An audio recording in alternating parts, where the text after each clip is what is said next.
Uh, Ever wonder if those movies you loved as a kid actually hold up? I recently revisited a film that was huge when I was younger.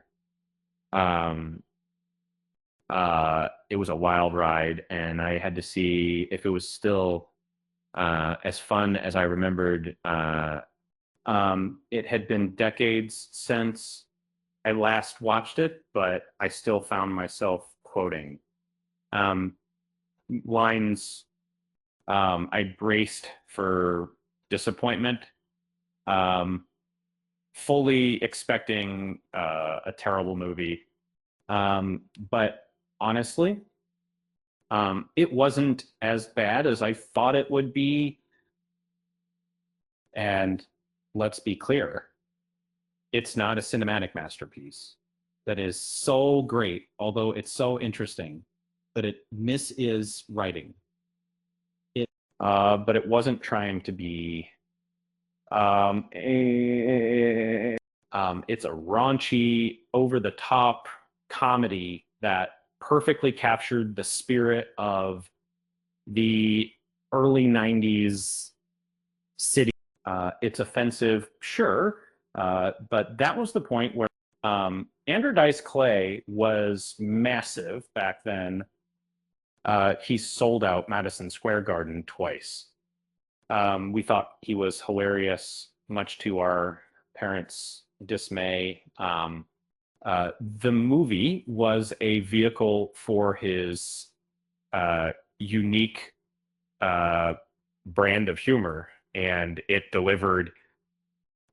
There's a surprising amount that actually works. Um, the rock and roll detective concept is silly, but it fits Dice perfectly. A leather jacket, cigarettes, and a lot of attitude. What more do you need? Director Rennie Harlin understood the assignment. He knew how to create a visually exciting, over the top experience. Plus, the cast was incredible. Um, Priscilla Presley, Ed O'Neill, even Freddy Krueger showed up. And let's not forget the soundtrack featuring Billy Idol's Rock the Cradle. It was a perfect storm of '90s excess. It's a product of its time and deserves recognition for that. I get why it bombed and why critics hated it. Um, but sometimes you just need a movie that doesn't take itself seriously. Uh, it's a fun, ridiculous ride, and I enjoyed revisiting it.